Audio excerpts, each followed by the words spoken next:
En 2 ocasiones al año todos los ojos están pendientes de las convocatorias de moda. En las capitales del mundo ocupan portadas en los medios de comunicación. Vivimos tiempos en los que la moda lo abarca todo. Nos sorprende que el arte de lo efímero esté en las pasarelas, sino que sea protagonista en exposiciones, films, cines o canciones. Hoy tenemos la fortuna de contar con Román Padín, antiguo colaborador de esta casa. Se doctoró en un tema que le sedujo desde su niñez y lo trata desde el punto de vista académico en su tesis de reciente publicación.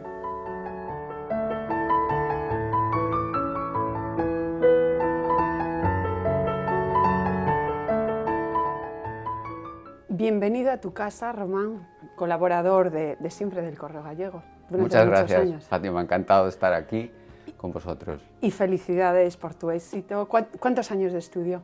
Pues, bueno, a ver, toda la vida he dedicado a divertirme y a estudiar la moda, pero la tesis, pues 3 años, que es lo que ahora marcan los reglamentos.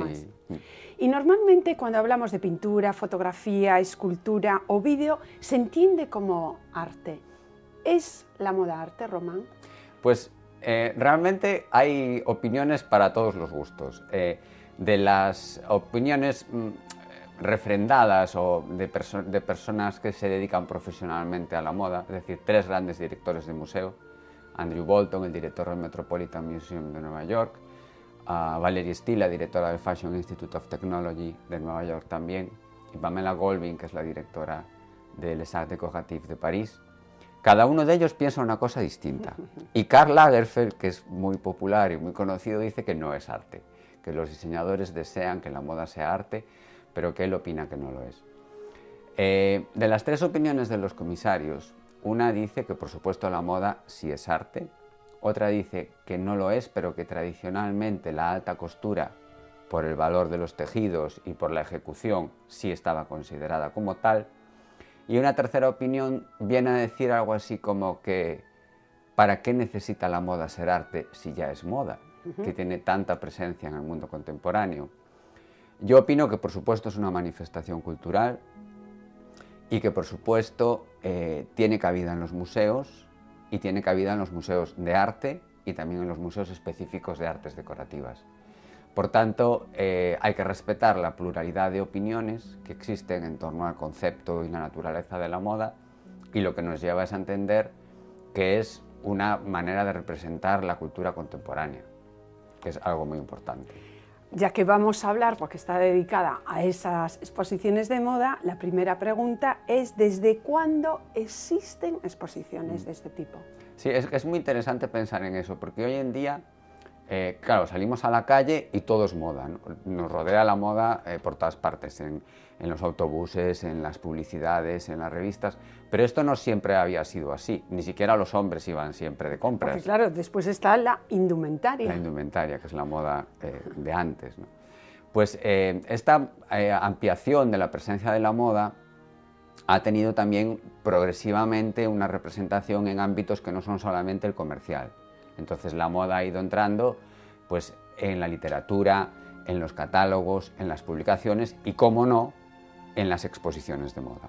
Entonces, las exposiciones de moda, que hoy hay muchas, hoy coge uno una programación de exposiciones en el mundo y entre las que hay de arte, de automóviles, de historia, de arqueología, hay exposiciones de moda. Pero hace unos años no era tan frecuente. Y se puede establecer que comienzan en torno al año 1971. Dicho esto, como que es la moda contemporánea, es decir, la moda de nuestros días cuando accede al museo. Y es con Cecil Beaton, aquel legendario fotógrafo que fue además el decorador y diseñador de la revista de la película My Fair Lady, que organiza una exposición en el Victoria and Albert Museum de Londres.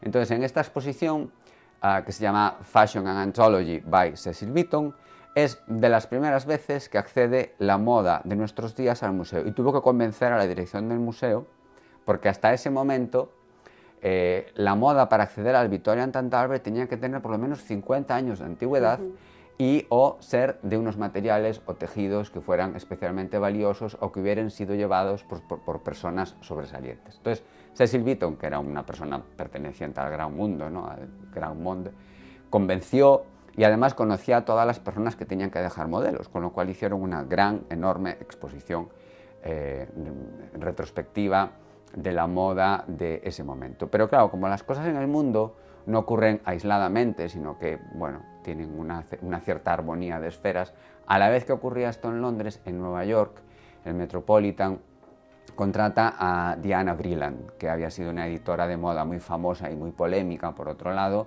para ser asesora de moda en el Costume Institute del Metropolitan Museum de Nueva York. Entonces, con Diana Vreeland empieza una época de grandes exposiciones contemporáneas, porque ella se empeña en llevar la moda de nuestros días al Museo de Modistos Vivos y pretende hacer la primera exposición retrospectiva de un modisto vivo dedicada a Cristóbal Balenciaga, el modisto español. Coinciden en torno al año 73, Balenciaga fatalmente fallece justo antes de la exposición y la exposición se convierte en un homenaje póstumo.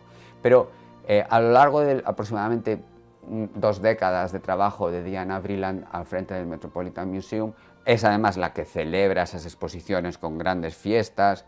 Bueno, pues consigue muchas cosas, entre otras convertir a la moda en un objeto de interés social y que acceda mucha gente a ver las exposiciones. Había colas de exposiciones. Entonces hay una segunda exposición que es muy importante para la llegada de la moda de nuestros días al museo, que es la retrospectiva de Yves Saint Laurent, que se celebra en el Metropolitan Museum de Nueva York en 1983. Y que hemos tratado su figura aquí en este programa precisamente contigo. Sí, porque en Galicia también se han celebrado exposiciones de moda. Entre otras, esta de Yves Saint Laurent, que era también una retrospectiva que relacionaba Yves Saint Laurent y el arte. Bueno, que es un todo, ¿no? Porque hay tantos modelos de Yves Saint Laurent que están casi recreando obras de arte de grandes maestros que uno no sabe muy bien dónde empieza el modelo y dónde acaba el cuadro. Y es interesante porque los modelos que estuvieron en La Coruña, en esa exposición de Yves Saint Laurent en Galicia, pues son muchos de los que habían estado en la exposición de 1983 en Nueva York y que luego fue un conjunto de modelos que circularon por un montón de exposiciones, un montón de países, que han acabado siendo 2 museos dedicados constantemente a la figura de Yves Saint Laurent. Sí. Has mencionado lo internacional. Al hilo de que estabas hablando de la presencia gallega, ¿cuál es la notoriedad de nuestras exposiciones, ya que pues muchas de ellas ya antes han pasado por grandes ciudades internacionales? Pues Galicia, en los últimos 20 años, bueno, no por menos que se ha convertido en uno de los focos internacionales de la moda, ¿no? Con grandes industrias textiles, pero no está mal servida de exposiciones. Podríamos tener más y, por supuesto, sería deseable tener un museo de la moda, ya que están aquí algunas de las firmas de las industrias más importantes del mundo de la moda. Bueno, y que afortunadamente la Ciudad de la Cultura pues ya le ha dedicado una exposición, sí. Confío. Esto es. Sí, Confío, hace apenas 2 años que se celebró, pues era una exposición monumental, una gran retrospectiva, digamos, antropológico-sociológica de todas las cuestiones relacionadas con el hábito, con la indumentaria, con el vestir, con los folclorismos del siglo XIX y también unas pinceladas de la moda del siglo XX. Pero sirvió para convocar a toda la industria del diseño y textil de Galicia en este momento, con lo cual es importante y a mí me parece que es un primer paso de lo que se debería continuar trabajando. Se hacen muchas exposiciones en Pontevedra, la Escuela de Moda de Galicia de la Universidad de Vigo, SDEMGA, que está vinculada a la Facultad de Bellas Artes, organiza muchas exposiciones, una al año prácticamente, y ha traído, por ejemplo, itinerancias del Museo del Traje de Madrid, como Mujeres de Blanco, entre otras, y producciones propias, como la moda gallega en los años 80, que también se celebró en el Pazo da Cultura de Pontevedra. Y grandes diseñadores, antes mencionabas a Balenciaga, están siendo actualmente objeto de investigación, ya sea, por ejemplo, Balenciaga a través del encaje, a través del arte o a través de el color mítico, el negro. Sí. ¿Por qué ahora, y también como modernizador de la silueta, por qué antes no había sido tan bien estudiado? Bueno, al madurar un sector de actividad, en este caso un sector de investigación, como son las exposiciones de moda, las primeras que se hacen son grandes monográficas de época o dedicadas a un diseñador. Y se hacen, bueno, pues con una voluntad de acumular cuantas más prendas mejor. Pero a medida que va mejorando la actividad expositiva, las tipologías de exposiciones aumentan, se amplían, se crean más. Pues hay exposiciones que se dedican, entre otras materias, a la investigación.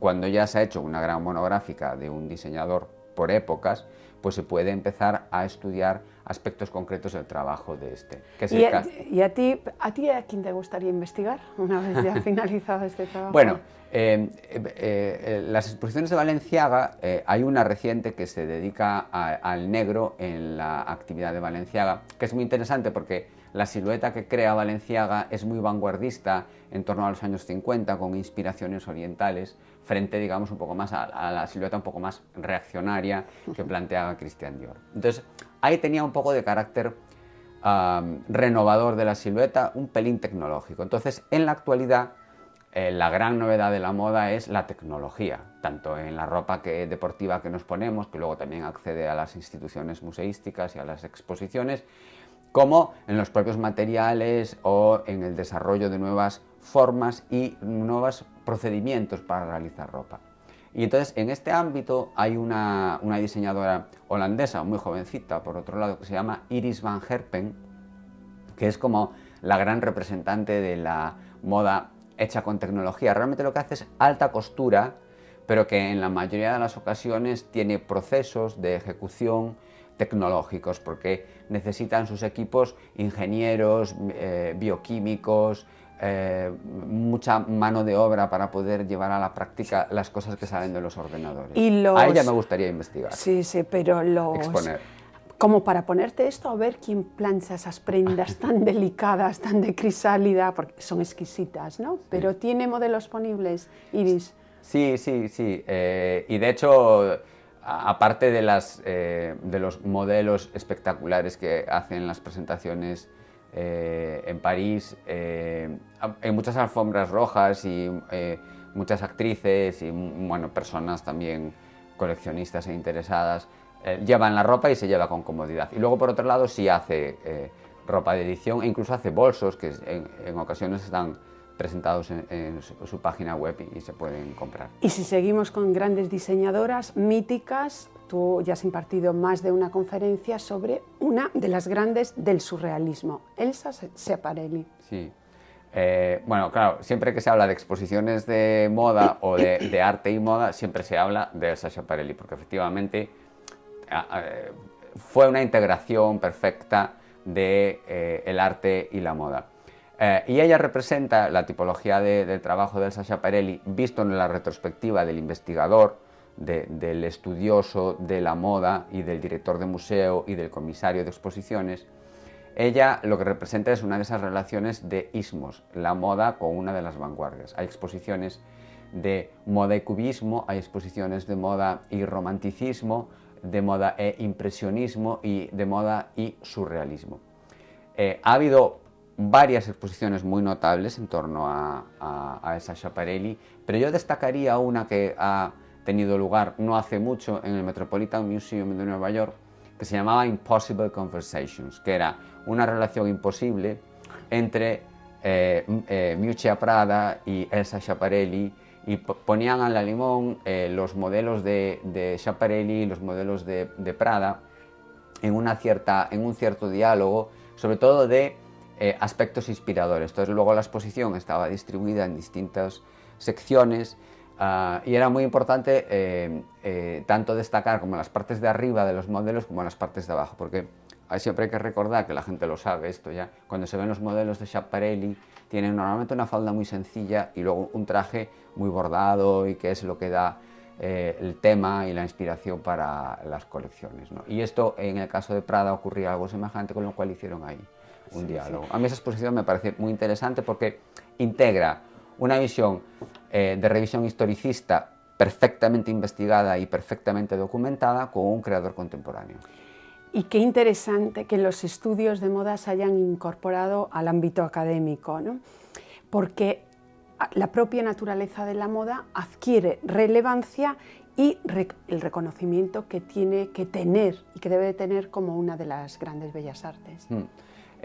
Es que históricamente, claro, con este machismo que ha habido en la historia y sobre todo con una cierta moral burguesa decimonónica, había ciertas materias que estaban consideradas como de segunda fila, ¿no? Incluso en la historia de las pintoras o en la historia del arte, ¿no? Parece que... Bueno, y artes decorativas, ¿no? Sí, en el cajón de artes sí, decorativas. el cajón que ahí entraba todo, ¿no? Entonces, que recientemente, entonces, en la moda se consideraba como algo femenino, horizontal, evanescente, que no tenía perdurabilidad en el tiempo, ¿no? Avanzando el siglo XX, como se ha visto que esas propias características también eran asumidas por el mercado del arte, se ha empezado a respetar a la moda. Y entonces en la actualidad, yo diría que desde aproximadamente los años 80, gracias al posmodernismo o movimientos como Memphis de diseño, que daba preponderancia a la forma frente a la función, y también muy notablemente gracias a la invención o a la aparición del diseñador modisto que procede de las escuelas de arte como John Galliano o Alexander McQueen, que se presentan como auténticos artistas. Esto ayuda a que la moda pueda ser evaluada y valorada como objeto de análisis y estudio académico, que es a lo que yo me estoy dedicando, ¿no? Sí, sí. Se está viendo, Román, perdón, un momento, se está viendo ahora, por ejemplo, ha habido congresos recientemente y en la Facultad de Historia tú has participado como ponente y las aulas se llenan, no solo por especialistas, sino también por gente de otros ámbitos. La moda en los museos, con por ejemplo, la exposición de Alexander McQueen, que convocó a 800.000 personas en el Metropolitan, o otra que también casi el millón, China Through the Looking Glass, la moda en el museo invita a muchísima gente y tiene un enorme interés. Y son exposiciones muy bien documentadas y con un trabajo de investigación científico fenomenal para organizarlas. Y en las universidades, y en este caso en las universidades españolas, hay una enorme modernidad y un enorme interés por integrar la moda como una de las materias académicas. Yo diría que la situación sería un poco semejante a como cuando la fotografía accedió al museo y a ser valorada como algo más como objeto técnico. Bueno, pues en la Universidad de La Coruña, por ejemplo, José María Paz Gago, a quien tú has entrevistado, pues que es catedrático de literatura, pues acaba de publicar La moda, el octavo arte. En la Universidad de Vigo, Lola do Pico, al frente de la Escuela de Moda de Galicia, y otras muchas personas que están ahí participando, generan másters y generan cursos en torno a la moda que tienen enorme aceptación. Y en la Universidad de Santiago, efectivamente, en la Facultad de Historia, Dolores Barral está organizando con otras personas unos cursos de la integración de la moda como una más de las artes en la universidad. Con lo cual tenemos que estar contentos los gallegos. Contentos, y tú también puedes estar contentos porque hay gente la que has mencionado, alguno que ha estado en tu tribunal, la ha calificado este trabajo como excelente. Sí. Como excelente. Sí, la verdad que me dieron más parabienes que la familia, ¿no? Cuando te dicen te quiero mucho y tal. Bueno, pues ellos encontraron el trabajo muy bueno, por lo cual para mí es una enorme satisfacción. Bueno, con un sobresaliente cum laude, como para no encontrarlo. Tú conoces además mi interés por la moda. Sí, de un interés que viene desde la más tierna infancia. Pues sí, de toda la vida, ¿no? Porque yo desde mi infancia y mi adolescencia siempre he estado visitando exposiciones de moda, coleccionando libros y estudiando. Y ahora, después de años pues, publicando artículos y colaborando en exposiciones, publicando artículos en esta casa, en el Correo Gallego y en otros medios de prensa, pues fue una oportunidad de oro que la Universidad de Vigo me abriera sus puertas para poder hacer este trabajo de investigación, un trabajo científico, hombre, que le da más orden y más concierto a toda mi dedicación de toda una vida. Y seguramente que esto va a derivar en algún comisariado, esta tesis. Eso yo ni lo pongo en duda. Ojalá. Yo creo que sí. Y si no es aquí, porque si no es aquí en Galicia, yo creo que fuera. Sí, tengo mucho interés. Tengo varios proyectos preparados a partir de la tesis. La tesis me exigió mucha atención y mucho tiempo, y ahora pues es el momento de desarrollarla, porque el conocimiento previo a la tesis es más subjetivo, el conocimiento posterior a la tesis es más objetivo, y yo tengo una enorme ilusión por poder aportar, como muchas otras personas que están en Galicia haciendo investigación y estudios de moda, poder hacer una aportación seria y rigurosa. Bueno, ya está hecha. Sí, ya está. Pero también saliendo Seguid. del ámbito académico, pero con ese mismo rigor y con esa misma seriedad y con esa misma forma al estudio tanto de exposición como de publicaciones divulgativas. Bueno, Román, muchísimas gracias. Hasta siempre, pues, y todo un lujo. Gracias. La Facultad de Bellas Artes ha servido de sede para la investigación y defensa de la tesis doctoral de Román Padín. En ella se recogen las exposiciones de moda más significativas del mundo desde que se empiezan a organizar en 1971 hasta la actualidad. Es una suerte para Galicia contar con investigaciones de este tipo, que pongan en valor nuevas manifestaciones culturales como la moda en el ámbito académico. Muchísimas gracias, nos vemos la semana que viene.